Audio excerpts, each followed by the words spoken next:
నమస్కారం సాక్ష్యం న్యూస్ కి స్వాగతం. హెడ్లైన్ చూద్దాం. కడపలో చంద్రబాబు రోడ్ షోకు భారీగా తరలివచ్చిన ప్రజలు. కడపలో మళ్లీ హత్య రాజకీయాలు తెచ్చారన్న టీడీపీ అధినేత.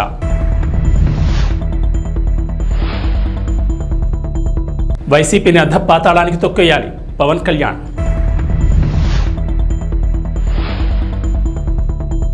అమెరికా హూస్టన్ ప్రాంతంలో వరదలు.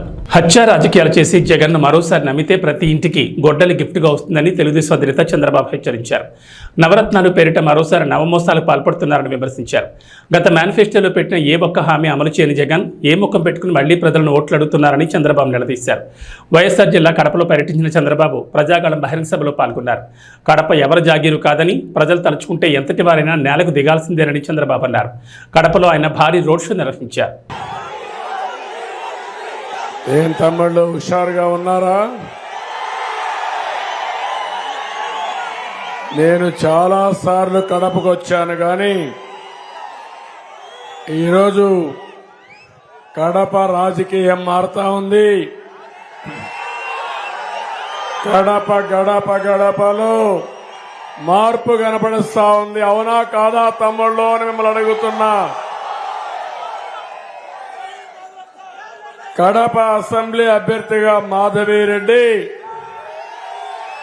పార్లమెంట్ అభ్యర్థిగా భూపేష్ రెడ్డి గెలిపించమని కోరడానికి వచ్చాను. ఇటీవల మీరందరూ పేరు పెట్టారు, కడప రెడ్డమ్మని గెలిపించమని కోరుతున్నాను మిమ్మల్ని అందరినీ. ఏదైతే ఈ కడపలో రౌడీజం ఉందో ఆ రౌడీజాన్ని అణిచివేయడానికి మాధవిరెడ్డి గారు అలయాస్ రెడ్డమ్మ గారే సూటబుల్ అని చెప్పి మీకు తెలియజేస్తున్నా. తమ్ముళ్ళు, ఈరోజు నేను కడప రాయలసీమ నడి బొడ్డు అవునా కాదా అని అడుగుతున్నా మిమ్మల్ని. ఏం తమ్ముళ్ళు అవునా కాదా అని మిమ్మల్ని అడుగుతున్నా. ఎప్పుడైనా ఒక నాయకుడికి మీరు ఓటేస్తే, నమ్మి ఓటేసిన తర్వాత మీకు మంచి చేసి మీ జీవన ప్రమాణాలు పెంచాలి అవునా కాదా అని మిమ్మల్ని అడుగుతున్నా. ఒక ఆదర్శంగా ఉండాలి అవునా కాదా అని అడుగుతున్నా. పోటీ చేసే నాయకులు కూడా ప్రజాభిమానం, ప్రజల శ్రేయస్సు కోసం, అదే సమయంలో మీకు శాంతి భద్రతలు కాపాడే వ్యక్తి ఉండాలి అవునా కాదా అని అడుగుతున్నా. మొన్ననే సైకో జగన్ వచ్చాడు. నేను ముద్దుగా పిలిచే పేరు సైకో. ఎందుకంటున్నానంటే ఒక అహంకారి వ్యక్తి. నేను రాజశేఖర్ని చూసా, 45 ఏళ్లు రాజకీయాలు చేశా. నా జీవితంలో ఇలాంటి వ్యక్తిని ఎప్పుడూ చూడలేదు. ఒక అహంకారి, ఆయన నేచర్ చూస్తే ఒక సైకో నేచర్, ఎవ్వరిని భరించలేడు. కడాన ఆయన వాళ్ళ తండ్రి కూడా భరించలేక ముఖ్యమంత్రిగా ఉంటే బెంగళూరు పంపించాడు. జ్ఞాపకం ఉందా తమ్ముళ్ళు అని మిమ్మల్ని అడుగుతున్నా. కన్న తల్లిని తిండి పెట్టిన వాడు నీకు నాకు ఒక లెక్క తమ్ముళ్ళు అని అడుగుతున్నా. కన్న చెల్లికి ఆస్తిలో హక్కు ఇవ్వనవాడు నీకు నాకేమైనా చేస్తాడా తమ్ముళ్ళు అని అడుగుతున్నా. గౌరవం తెలియని వ్యక్తి, సంస్కారం నేర్చుకోని వ్యక్తి, ఇంకో పక్క విధ్వంసకారుడు. చాలా ప్రమాదం ఇది. ఒక ఇంట్లో ఉంటే మనకి ఇబ్బంది లేదు, ఒక ఊర్లో ఉంటే ఆ ఊరు నాశనం అవుతుంది. ఒక రాష్ట్రానికి ముఖ్యమంత్రి అయితే ఆ రాష్ట్రం అతలాకుతలం అయిపోతుంది. అదే ఈరోజు జరుగుతా ఉంది అవునా కాదా అని మిమ్మల్ని అడుగుతున్నా. ఇంకో పక్క ఒక దోపిడీదారుడు, ఒక బందిపోటుతనం, మొత్తం సంపదంతా అతనికే కావాలి. మీరు చూడండి, ఇంతవరకు నా జీవితంలో ఎప్పుడూ చూడలేదు ఇంత బరిదెగించిన వ్యక్తిని. శాండ్ ఏం తమ్ముళ్ళు మొత్తం దోచేశాడా లేదా అని అడుగుతున్నా. ఇప్పుడు మీ బాధ్యత ఒక్క మాదిగ ఓటు కూడా జగన్ కు పడకూడదు. మీరు అడగాలి. తెలుగుదేశం ఎన్డీఏ వర్గీకరణ చేస్తా అన్నారు. నీ సమాధానం ఏంటని అడగండి. సమాధానం చెప్పకపోతే పరిష్కార మార్గం చిత్తుగా ఓడించి వర్గీకరణ కోసం మీ ఓటు వేయాల్సిందిగా, ఎన్డీఏకి వేయాల్సిందిగా కోరుకుంటూ మరొక్కసారి అందరికీ నమస్కారాలు.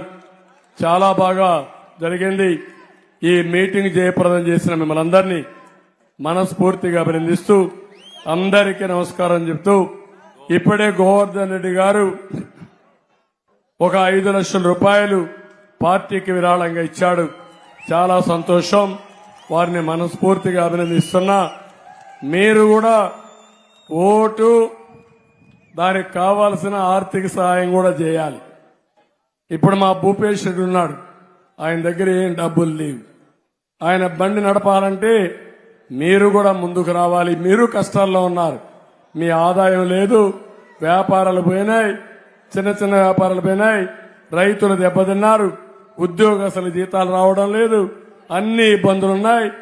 మళ్ళీ అన్ని కూడా మనం సెట్ చేద్దాం. మీకు మనో నిబ్బరం కావాలి, మనో సంకల్పం ఉండాలి. అందరి మాట ఒకటే, ఈ రాష్ట్రాన్ని కాపాడుకుందాం, మన పిల్లల భవిష్యత్తుని చూద్దాం. మీరందరూ కూడా మరొక్కసారి 10 రోజులు మీరు కష్టపడండి. 5 ఏళ్లు మీకోసం మేము కష్టపడతామని మరొక్కసారి హామీ ఇస్తూ, రేపటి నుంచి నాకు గ్రాఫ్ కనపడాలి. ఈ కడపలో కడప రెడ్డమ్మ గ్రాఫ్ పెరగాలి. ఎంపీగా భూపేష్ రెడ్డి గ్రాఫ్ పెరగాలి. అది పెరగకపోతే ఇంకా మీలో ఏదో ఒక బలహీనత ఉన్నట్టు అవుతుంది. మీ భవిష్యత్తు కోసం నేను చెప్పేది. అందుకే అందరం కలిసి ముందుకు పోవడం కోసం కడపను అభివృద్ధి చేసుకుందాం, రాయలసీమను అభివృద్ధి చేద్దాం, ఈ రాష్ట్రాన్ని అభివృద్ధి చేసుకుంటా అని చెప్పి కోరుకుంటూ అందరికీ నమస్కారాలు. జై హింద్, జై తెలుగుదేశం. తెలంగాణలో ఎండలు మండిపోతున్నాయి. పలు ప్రాంతాల్లో భానుడు నిప్పులు కురిపిస్తున్నాడు. రాష్ట్రంలోని అత్యధిక ఉష్ణోగ్రతలు నమోదవుతున్నాయి. పెద్దపల్లి జిల్లా మందని, జగిత్యాల జిల్లా నేరేళ్ల, సూర్యాపేట జిల్లా మునగాల, ఖమ్మం జిల్లా పమ్మిలో 46.7 డిగ్రీల గరిష్ట ఉష్ణోగ్రతలు నమోదయ్యాయి. నల్గొండ జిల్లా కామారెడ్డిగూడెం, మంచిర్యాల జిల్లా హజీపూర్, కరీంనగర్ జిల్లా వేణవంకలో 46.5 డిగ్రీలు రికార్డు అయినట్లు హైదరాబాద్ వాతావరణ కేంద్రం తెలిపింది. మహబూబాబాద్, నారాయణపేట్, జయశంకర్, వరంగల్, ములుగు, జనగామ, వనపర్తి, గద్వాల్, నాగర్ కర్నూల్, హనుమకొండ, కొత్తగూడెం, నిర్మల్, మహబూబ్ నగర్, మేడ్చల్, మల్కాజ్గిరి, నిజామాబాద్ జిల్లాలో 46 డిగ్రీల గరిష్ట ఉష్ణోగ్రత రికార్డైంది. కొమరంభీం, సిద్దిపేట, భువనగిరి, వికారాబాద్, కామారెడ్డి, రాజన్న సిరిసిల్ల, రంగారెడ్డి, ఆదిలాబాద్, మెదక్, సంగారెడ్డి జిల్లాలో 45, హైదరాబాద్లో 44 డిగ్రీల గరిష్ట ఉష్ణోగ్రత నమోదైంది. రోజురోజుకి పెరుగుతున్న ఉష్ణోగ్రతలతో ప్రజలు ఉక్కిరిబిక్కిరవుతున్నారు. మధ్యాహ్న సమయంలో ఇళ్ల నుంచి బయటకు రావాలంటే జంకిపోతున్నారు. కూటమి ప్రభుత్వం ఏర్పడ్డాక ఉద్యోగులకు మెరుగైన పీఆర్సీ అందించి సకాలంలో జీతాలు, పెన్షన్లు, ఇతర అన్ని ఆర్థిక ప్రయోజనాలు చెల్లిస్తామని టీడీపీ అధినేత చంద్రబాబు హామీ ఇచ్చారు. ఈ మేరకు ఉద్యోగులు, పింఛనర్లు, టీచర్లకు బహిరంగ లేఖ రాసిన ఆయన ఉద్యోగులకు ఏ ప్రభుత్వం ఏం చేసిందో వివరిస్తూ నాడు నేడు అంశాలను ప్రస్తావించారు. వచ్చే ఎన్నికల్లో ఆలోచించి నిర్ణయం తీసుకోవాలని కోరారు. ఎవరికి ఉద్యోగుల సంక్షేమ ప్రభుత్వం, ఎవరిది ఉద్యోగుల అణచివేత ప్రభుత్వం గుర్తించాలన్నారు. గత 5 ఏళ్లుగా ఉద్యోగులు ఎదుర్కొంటున్న అనేక సమస్యలు, ఇబ్బందులను కళ్లారా చూశానని చెప్పారు. నెలల తరబడి జీతాలు రాక, ఆర్థిక ఇబ్బందుల వల్ల ఆత్మహత్యలు చేసుకున్న ఉద్యోగ కుటుంబాల దీనకథలు చూసి చలించిపోయినట్లు తెలిపారు. హక్కుల కోసం ఉద్యమించిన ఉద్యోగులపై కక్ష సాధింపు చర్యలు చేపట్టారని పేర్కొన్నారు. ఉద్యోగుల చరిత్రలో ఎన్నడూ లేని విధంగా రివర్స్ పీఆర్సీ తెచ్చారని ఆక్షేపించారు. అదనపు క్వాంటం పింఛన్ తగ్గించి వృద్ధులను ఇబ్బంది పెట్టారన్నారు. వారం రోజుల్లో సిపిఎస్ రద్దు చేస్తామని మోసగించారని తెలిపారు.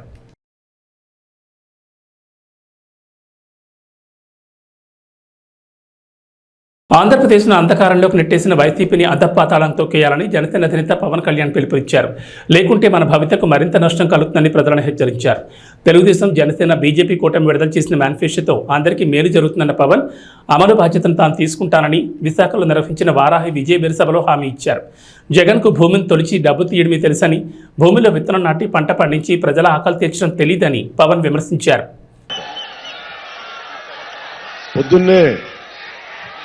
ఇందాక సాయంత్రం పాలకొండ నియోజకవర్గానికి వెళ్ళి నిమ్మక జయకృష్ణ గారని, కొత్తపల్లి గీత గారని వారికి చేసి వచ్చా, ప్రచారం చేసి వచ్చా.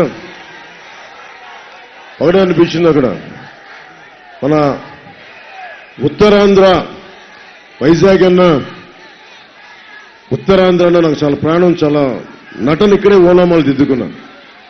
సో నాకు తమ్ముళ్ళు ఒక పాట గుర్తొచ్చింది పాలకొండలో. మల్లికార్జునరావు గారు క్యారెక్టర్ ఎప్పుడు పెళ్లి చేసుకుంటా ఉంటాడు.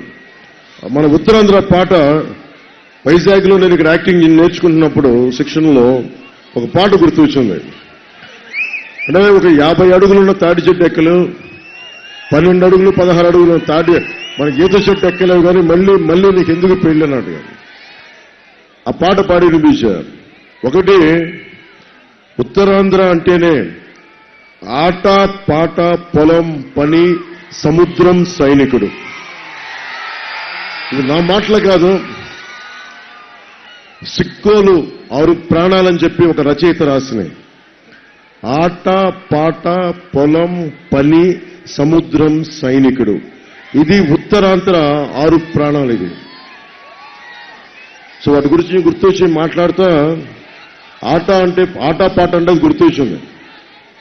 అంటే తాడి సెట్టెక్కనేవు, తాడి కళ్ళు తెంపనేవు, ఈత సెట్టెక్కనేవు, ఈత కళ్ళు తెంపనేవు, తాడి సెట్టెక్కనేవు, తాడి కళ్ళు తెంపనేవు, ఈత సెట్టెక్కనేవు, ఈత కళ్ళు తెంపనేవు, మళ్ళీ ఓ మళ్ళీ నీకెందుకురా పెళ్ళి, ఓ మళ్ళీ నీకెందుకురా పెళ్ళి. ఏ పాట నేను మిమ్మల్ని సినిమాల్లో పాడానని చెప్పడానికి చెప్పట్లా, మళ్ళీ ఓటు అడగడానికి జగన్ వస్తున్నాడు, అందుకని మళ్ళీ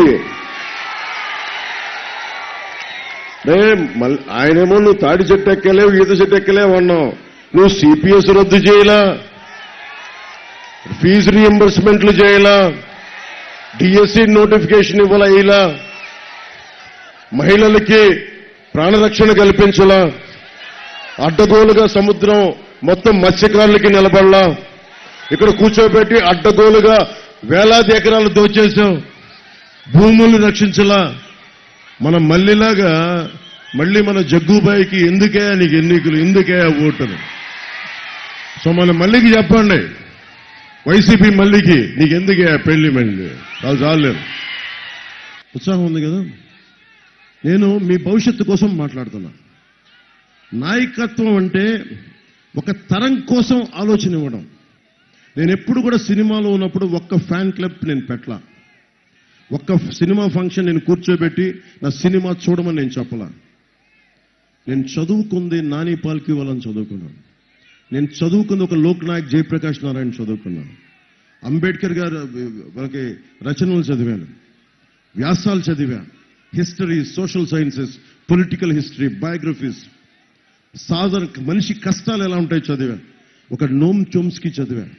ఇంత అవగాహన చేసుకుని రోడ్ల మీద తిరిగితే అన్నిటికంటే కూడా గొప్ప పాఠం, ఉద్యానంలో అందరికీ నీడనిచ్చే చెట్ల మధ్యలో ఉండి వాళ్ళకి సంపద నీళ్లు కల్తీ అయిపోయి కిడ్నీ వ్యాధులు వస్తుంటే వాళ్ళ కష్టాన్ని చూసి చలించిపోయాడు. అందరం పక్కనే ఉన్నాం, వెళ్ళి మాట్లాడితే ఆ రోజున అదృష్టవశాత్తు చంద్రబాబు గారు కూడా కొంచెం ఆలోచించి బలమైన నిలబడే వ్యక్తి కాబట్టి పబ్లిక్ పాలసీకి ఆయన స్పందించారు. ఈ రోజుకి మనం తాగునీటికి ఇబ్బందులు పడతా ఉన్నాం, నీరు కల్తీ అయిపోయింది, సాగునీటికి సమస్యలు ఉన్నాయి. సముద్రం అనేది సంపద. విశాఖలో సముద్రం కానీ ఉత్తరాంధ్ర సముద్రం కానీ ఇది సంపద. ఈ సంపద ఒకప్పుడు బ్రిటిష్ వాళ్ళు మొత్తం వాళ్ళ నేవల్ ఫోర్స్ తోటి ప్రపంచాన్ని ఆక్యుపై చేశారు. సముద్రం అంటే సంపద. కానీ అలాంటి సముద్రం చెత్త కుప్పలా చేసేశారు అందరూ. మనకి పరిశ్రమల్లోని వ్యర్థాలు అన్ని సముద్రంలోకి వదిలేస్తారు, శుద్ధి చేయరు. కాలుష్యం ఉంది, బూడిద వచ్చేస్తుంది, ఎవ్వరూ పట్టించుకోరు. ఏదైనా మాట్లాడితే ఎవరికి సమయం లేదు. ఒక ప్రమాదం జరిగినప్పుడు, ఒక ఎల్జీ పాలిమర్ జరిగినప్పుడు బయటకు వస్తాం, విషవాయువులు వచ్చినప్పుడు బయటకు వస్తాం. నాకు కూడా చిరాకు ఉంది నా మీద.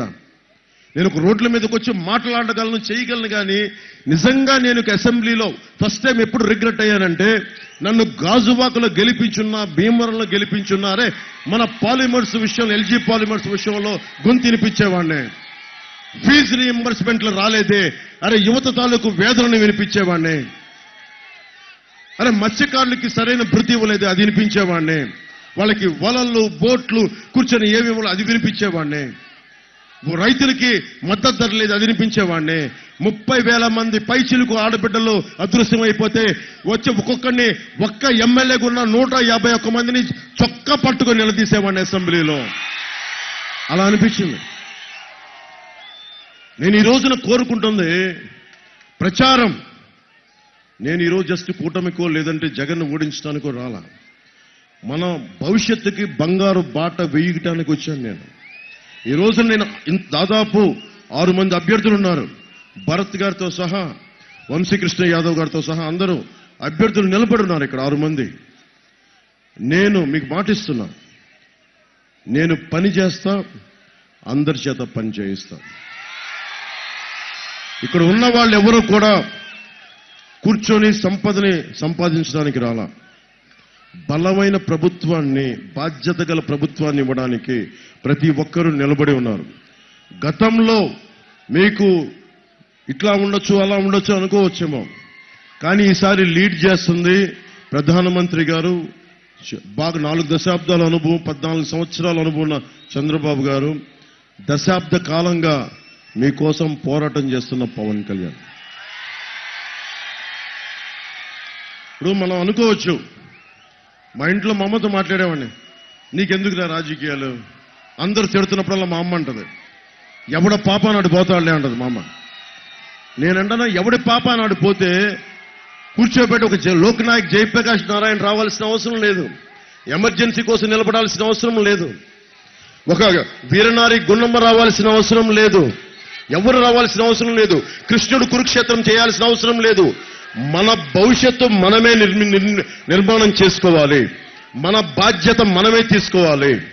అంతేగాని ఎవడ వచ్చి మన బతుకుల్ని, మన తలరాతుల్ని రాయడు. మన తలరాతులు మనమే రాసుకోవాలి. దైవం మనుష్య రూపేణ, రాముడైనా సరే, దేవుడైనా సరే మనుష్య రూపంలో పుట్టే మన సమస్యల్ని మనమే పరిష్కరించుకోవాలి. ఎవ్వరూ పరిష్కరించరు. వైఎస్ జగన్ లాంటి ఒక దోపిడీదారు ప్రభుత్వం ఉంటే పాపం వైవి సుబ్బారెడ్డి గారు వాళ్ళ కర్మ వాళ్ళు పోతారు. ఈ ఎంపీ మూర్తి తన కర్మ తను పోతాడు. ఎవ్వరు పోరు. మనం చొక్కా పట్టుకొని కిందకి లాగి బంగాళాఖాతంలో కలిపేస్తే తప్ప ఎవ్వడు కలవడు. వాళ్ళు పోరు. వాళ్ళకి బుద్ధి రాదు. మన బలం అది. ప్రతిసారి మిమ్మల్ని చూసినప్పుడు నాకు ఒకటే అనిపిస్తుంది, అరే మీరు సముద్రం శక్తులంత యువత, మీరు ఆది పరాశక్తులు, వీర మహిళలు బోల్డంత శక్తి ఉంది. మనిషిని ఒక్క భగత్ సింగ్ తలుచుకుంటే ప్రపంచం మారిపోయింది. ఒక్క శ్రీశ్రీ 1918లో ఎముకలు మళ్ళీ సోమరులారా చావండి అంటే ఈ రోజుకి మహాప్రస్థానంతో అందరం ఊగిపోతాం.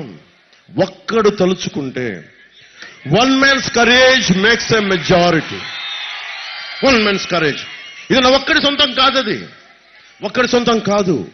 మీలో ప్రతి ఒక్కరిలో ధైర్యం ఉంది. ఇక్కడున్న ఆడబిడ్డల్లో కావచ్చు, ఇక్కడున్న పైన పెద్దల్లో కావచ్చు, మేడల్లో మిద్దెల పైన పెద్దల వల్ల కావచ్చు, ఆ దూరాన అల్లంత దూరాన కూర్చొని జెండాలు పట్టుకున్న ఒక్కొక్క యువకులు కావచ్చు, యువత కావచ్చు. ధైర్యం అనేది మీ గుండెల్లో ఉంటుంది. నేను అందుకనే ఎందుకు పెట్టానంటే, చంద్రబాబు గారు జైల్లో ఉన్నప్పుడు అందరు చెప్పారు, సార్ వాళ్ళు జైల్లో ఉన్నారు, తెలుగుదేశంని మనం నొక్కేసి మనం ఎదిగిపోదామంటే నేను ఒకటే చెప్పా, ఓకే సరే నేను మీరు అనుకున్నట్టుగానే చేద్దాం. ఒకవేళ ఓడిపోతే, ఒకవేళ జగన్ మళ్ళీ వస్తే మళ్ళీ ఒక్కొక్క మారు జగన్ ఎఫోర్డ్ చేయగలరా అని అడిగా.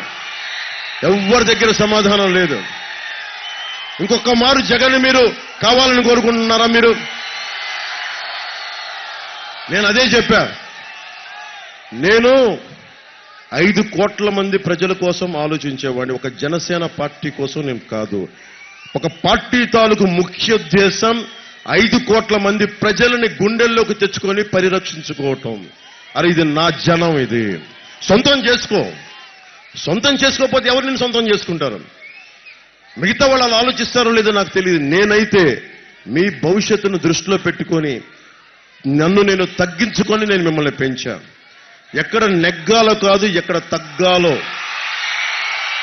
అందరూ చంద్రబాబు గారికి అర్థమైంది, బీజేపీ నాయకత్వానికి అర్థమైంది. నేను ఒకటే చెప్పాను ప్రధానమంత్రి గారి దగ్గరికి, అందరి నాయకులందరి దగ్గరికి 2 చేతులు జోడించి అడిగా, నలిగిపోతుంది రాష్ట్రం. మేము చెన్నైలో ఉన్నప్పుడేమో కూర్చోబెట్టి మీరు మద్రాసు వాళ్ళు కాదు వెళ్ళిపోండి అని చెప్పి తరిమేశారు. అలాదని చెప్పి మన తెలుగు వాళ్ళు రాష్ట్రం అనుకుంటే కూర్చోబెట్టి నువ్వు తెలంగాణ వాడి కాదు ఆంధ్రోడు అని పంపించేశారు. ఇక్కడికి వస్తే మళ్ళీ కూర్చొని నువ్వు లోకల్ నాన్ లోకల్ కాదంటే ఎక్కడికి పారిపోతావు? ఈ నేలని వదిలి ఈ బంగాళాఖాతం కూర్చొని ఈ భూమిని వదిలి వెళ్ళిపోద్దా? సముద్ర తీరాన్ని ప్రాంతం వదిలి వెళ్ళిపోద్దా? నాగావళి వంశధార ఈ నదిని ఈ నేలను దాటి వెళ్ళిపోతాయా? నాకు ఒకటే చెప్పాను, మనం చెయ్యాల్సింది ఏంటి? ఒక చెట్టు నీడనిస్తుంది, పండ్లు ఇస్తుంది. ఒక నది దాహాన్ని తీర్చి పాడి పంటలకి మనకి అన్నం ఆకలి తీర్చే పంటనిస్తుంది మనకి. నిజంగా ప్రజాక్షేమం ఆలోచించేవాడు ఎవడైనా సరే, అరే ఏమైపోతారు మనం అందరం కలెక్టివ్గా ఉండకపోతే? ఒక కులానికి కాదు, ఒక మతానికి కాదు, ఒక ప్రాంతానికి కాదు, అందరం కలిసికట్టుగా ఉండకపోతే అందరం నాశనం అయిపోతాం. ఎన్నికల నేపథ్యంలో ఢిల్లీ ముఖ్యమంత్రి అరవింద్ కేజ్రీవాల్ దాఖలు చేసిన మధ్యంతర బెయిల్ పిటిషన్పై వాదనలు వింటామని సుప్రీంకోర్టు పేర్కొంది. ఈ అంశాన్ని మే 7న విచారిస్తామని ఎన్ఫోర్స్మెంట్ డైరెక్టరేట్ ఈడీ తెలిపింది. విచారణకు సిద్ధమై రావాలని ఈడీ తరపు న్యాయవాదికి సూచించింది. ఈడీ అరెస్టుకు వ్యతిరేకంగా కేజ్రీవాల్ దాఖలు చేసిన పిటిషన్ విచారణకు సమయం పడుతుందన్న ధర్మాసనం ఆ కారణంగానే మధ్యంతర బెయిల్ పిటిషన్ను పరిశీలిస్తున్నట్లు వెల్లడించింది. కేవలం పిటిషన్ మాత్రమే విచారిస్తామని, మధ్యంతర బెయిల్ ఇవ్వచ్చు ఇవ్వకపోవచ్చు అని స్పష్టం చేసింది. మనీ లాండరింగ్ కేసులో మార్చి 21న అరెస్ట్ అయిన కేజ్రీవాల్ బెయిల్ కోసం సుప్రీంకోర్టును ఆశ్రయించారు. లోక్సభ ఎన్నికల నేపథ్యంలో మధ్యంతర బెయిల్ మంజూరు చేయాలని విజ్ఞప్తి చేశారు. దీనిపై స్పందన తెలియజేయాలని ఏప్రిల్ 15న ఈడీకి ధర్మాసనం నోటీసులు జారీ చేసింది. అమెరికా హూస్టన్ ప్రాంతాన్ని వరదలు ముంచెత్తాయి. కుండపోత వర్షాలతో శాన్ జెసింటో నది ఉధృతంగా ప్రవహించడం వల్ల పరిసర ప్రాంతాలన్నీ నీట మునిగినట్లు అధికారులు తెలిపారు. వరద ప్రభావ ప్రాంతాల్లోని ప్రజలను అధికారులు సురక్షిత ప్రాంతాలకు తరలించారు. ఉత్తర హారిస్ కౌంటీ నదీ పరిసరాల్లో ఉన్న వారిని అధికారులు ముందు జాగ్రత్తగా ఖాళీ చేస్తున్నారు. రహదారులు నీటితో నిండడంతో ట్రాఫిక్ కు తీవ్ర అంతరం ఏర్పడిందని, పలు వాహనాలు వరదలో చిక్కుకున్నాయని స్థానికులు తెలిపారు. అత్యవసర పరిస్థితులు ఉంటే తప్ప ఇళ్లలో నుంచి బయటకు రావద్దంటూ హెచ్చరికలు జారీ చేశారు. ఫలితంగా అనేక ప్రాంతాలు జలమయమయ్యాయి. రోడ్లపై వరద నీరు నిలిచిపోయింది. మోకాళ్ళ లోతు పైగా వర్షపు నీరు నిలిచిపోయింది. సబ్వేలన్నీ వరద నీటితో నిండిపోయాయి. చెరువులను తలపించాయి. ఇజ్రాయెల్ హమాస్ యుద్ధానికి వ్యతిరేకంగా కళాశాల క్యాంపస్లో జరిగిన నిరసనలకు సంబంధించి ఇప్పటివరకు కనీసం 2000 మందిని అరెస్ట్ చేశారు. అసోసియేటెడ్ ప్రెస్ ప్రకారం ఏప్రిల్ 17న కొలంబియా యూనివర్సిటీలో టెంట్ క్యాంప్మెంట్ ప్రారంభమైనప్పటి నుంచి 35 క్యాంపస్లలో అరెస్టులు జరిగాయి. ఇంతలో కొలంబియా యూనివర్సిటీ భవనం నుండి నిరసనకారులను తొలగించే పనిలో పాల్గొన్న ఒక పోలీస్ అధికారి హాల్ లోపల తన తుపాకీతో కాల్పులు జరిపాడు. అయితే ఎవరికీ గాయాలు కాలేదు. ప్రదర్శనకారులు ఏప్రిల్ 30న హామిల్టన్ హాల్ను స్వాధీనం చేసుకున్నారు. అక్కడ ఉన్న టెంట్ క్యాంప్మెంట్ నుండి క్యాంపస్లో తమ ఉనికిని పెంచుకున్నారు. ప్రదర్శనకారులను బలవంతంగా తొలగించేందుకు నిర్వాహకులు పోలీసులను ఆశ్రయించడంతో కళాశాల క్యాంపస్లలో కొన్ని రోజులుగా ఉద్రిక్తత నెలకొంది. ఇది విస్తృతంగా అందరి దృష్టిని ఆకర్షించి ఘర్షణలకు దారితీసింది. సికింద్రాబాద్ లోక్సభ నియోజకవర్గంలో మరోసారి బీజేపీ జెండా ఎగరేయాలని బీజేపీ ఎంపీ అభ్యర్థి కిషన్ రెడ్డి పిలుపునిచ్చారు. ఈ సందర్భంగా మాట్లాడుతూ ఈ నెల 5న ఉదయం 8 గంటల నుంచి రాత్రి 8 గంటల వరకు బీజేపీ బూత్ అధ్యక్షులు, బూత్ కోఆర్డినేటర్లు ప్రతి ఇంటికి వెళ్లి ఓట్లు అభ్యర్థించాలని సూచించారు. మోడీ ప్రభుత్వం తీసుకొచ్చిన సంక్షేమ పథకాలను వివరించాలన్నారు. 10న ప్రధాని మోడీ హైదరాబాద్ రానున్నారని, ఆ పర్యటనను సక్సెస్ చేయాలని పిలుపునిచ్చారు. ఎన్నికల ప్రచారంలో భాగంగా కిషన్ రెడ్డి శుక్రవారం రాత్రి సికింద్రాబాద్లో రోడ్ షో నిర్వహించారు. మాజీ గవర్నర్ తమిళిసై, సినీ నటుడు సాయి కుమార్ పాల్గొన్నారు. ఈ సందర్భంగా తమిళిసై మాట్లాడుతూ కిషన్ రెడ్డిని మరోసారి గెలిపించి పార్లమెంటుకు పంపాలన్నారు. దేశం భద్రంగా ఉండాలంటే మరోసారి మోడీని ప్రధాని చేయాలని కోరారు. కాంగ్రెస్ ఓటేస్తే ఎవరు ప్రధాని అవుతారో తెలియదని ఎద్దేవా చేశారు. నేను సికింద్రాబాద్ బిడ్డాను, నేను ఎప్పుడైనా మీ దగ్గరే ఉంటాను. ఇప్పుడు మనకు అతిథిగా వచ్చినటువంటి మన తమిళిసై సౌందరరాజన్ గారు మాట్లాడు.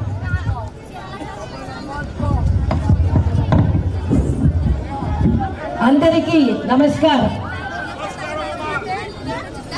నా ఇక్కడ రావడం, మీ అందరూ కలవడం నాకు చాలా సంతోషంగా ఉన్నది. ఎవరికి ఓటు వేయాలి?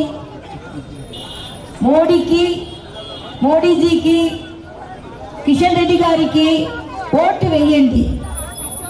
ఎందుకు ఓటు వేయాలి? శుభ్ర పరిపాలన కోసం మోడీకి వేయండి. దేశాన్ని సురక్షితంగా ఉంచాలంటే మోడీజీకి, కిషన్ రెడ్డి గారికి ఓటు వేయండి. దేశానికి బలమైన ప్రధాని కావాలి అంటే మోడీజీకి, కిషన్ రెడ్డిజీకి వేయండి. నేను ఒక్క ప్రశ్న అడుగుతున్నాను. కాంగ్రెస్ కు ఓటు వేసిన ప్రధాని ఎవరు? బీఆర్ఎస్ కు ఓటు వేసిన ప్రధాని ఎవరు? తెలియదు. బీజేపీకి ఓటు వేసిన ప్రధాని ఎవరు? బలమైన నాయకుడు మోడీజీ. బలమైన నాయకుడు మోడీజీ. సో యారికి వేసిన ఓటు? మోడీజీకి వేసిన ఓటు. ఇప్పుడు మీరు ఎవరికి ఓటు వేయాలనుకుంటున్నాను చెప్పండి. ఇప్పుడు మీరు ఎవరికి ఓటు వేయాలనుకున్నాను? మోడీజీకి, బీజేపీకి, కిషన్ రెడ్డి గారికి, తామర గుర్తుకు ఓటు వేయండి. ధన్యవాదాలు. చివరి దశ డీబీటీ చెల్లింపుల ప్రయత్నంలో ఏపీ ప్రభుత్వం తీవ్ర కసరత్తు చేస్తోంది. బటన్ నొక్కితే అకౌంట్లలోకి నగదు బదిలీ అయ్యే ప్రక్రియనే డీబీటీ అంటారు. ఇప్పటికే వివిధ పథకాలకు సంబంధించి నగదు బదిలీ ప్రక్రియ పెండింగ్లో ఉంది. చదువుకునే విద్యార్థులకు సంబంధించి జగనన్న విద్యా దీవెన, లానేస్తం నిధులు విడుదల కావాల్సింది. దీనికోసం చాలామంది ఎదురు చూస్తున్నారు. చివరి దశ చెల్లింపుల కోసం ఇప్పటికే ఈసీని అనుమతి కోరింది ప్రభుత్వం. అయితే ఎలక్షన్ కమిషన్ నుంచి ఇప్పటి వరకు ఎలాంటి అనుమతి రాలేదు. పులివెందుల్లో సీఎం జగన్ సతీమణి వైఎస్ భారతి ప్రతిరోజు విస్తృత ప్రచారం చేస్తున్నారు. ప్రత్యేకించి మహిళలను ఆకట్టుకునే పనిలో ఉన్నారని ఇంటింటికి తిరుగుతూ ప్రజల బాధలు తెలుసుకుంటున్నారు. పెన్షనర్ల అవస్థలు మళ్లీ జగన్ వస్తేనే తగ్గుతాయంటున్నారు. ఆంధ్రప్రదేశ్ సార్వత్రిక ఎన్నికల్లో భాగంగా సీఎం జగన్ రాష్ట్ర వ్యాప్తంగా సుడిగాలి పర్యటన చేస్తూ దూసుకుపోతున్నారు. ప్రతిరోజు 3 నియోజకవర్గాల్లో ఎన్నికల ప్రచారంలో పాల్గొంటున్నారు. తన పాలనపై ప్రజలకు వివరిస్తూ ముందుకు సాగుతున్నారు. పులివెందుల నియోజకవర్గంలో వైఎస్ భారతి గారు పులివెందుల నియోజకవర్గంలో ప్రచారం నిర్వహిస్తున్నారు. ఇంటింటికి కూడా వెళ్ళి కూడా పూర్తిగా కూడా చూసుకుంటే ఎక్కడ చూసిన అపురూప స్పందన ఇక్కడ లభిస్తూ ఉంది. మరి ప్రజల నుంచి ఎటువంటి స్పందన వస్తుందో సార్ అడిగి తెలుసుకునే ప్రయత్నం చేద్దాం. మేడం చెప్పండి, ఇక్కడ మనం చూస్తున్నాము ప్రజలు ఎక్కడికి చూసినా కానీ మీ వెంటే వస్తూ ఉన్నారు. ఏమంటున్నారు మేడం? ప్రజలందరూ జగన్ సార్కి ఏమ్మా మేము అని చెప్తాను. 2019 నుంచి కూడా చూసుకుంటే సీఎం జగన్మోహన్ రెడ్డి ఎన్నో పథకాలు అందించారు. ఈసారి కూడా మేనిఫెస్టోలో ప్రజలు అందరికీ చేరువయ్యేలా కూడా పెట్టారు. అయితే దీని గురించి ఏమైనా అంటున్నారా మేము మేనిఫెస్టో గురించి? అంటే సార్ చెప్పినాడంటే చేస్తాడనే నమ్మకం ఉంది. సంతోషంగా ఉండారు ప్రజలు ఉండే పథకాలతో. మనం చూసాం మేము 2019 ఎన్నికలు కొంచెం డిఫరెంట్గా ఉన్నాయి. 2024 వచ్చేసరికి మరింత కూడా డిఫరెంట్గా మారాయి. ఇక్కడ కొంచెం రాజకీయాలు కూడా ప్రత్యర్థులు చాలామంది నిల్చున్నారు. దీనికి మీ స్పందన ఏంటి? మొన్న జగన్ గారు కూడా ఆయన స్పీచ్లో చెప్పినారు కదా, పులివెందుల నా బలము, పులివెందుల ఇంతవరకు నన్ను నిలబెట్టింది పులివెందులనే అన్నాడు కదా. సో పులివెందులు ఎప్పటి నుంచో ఉంది మా కుటుంబానికి, పులివెందుల గారికి ఉంది. ఏబీ బులెటిన్ విశేషాలు. నమస్కారం.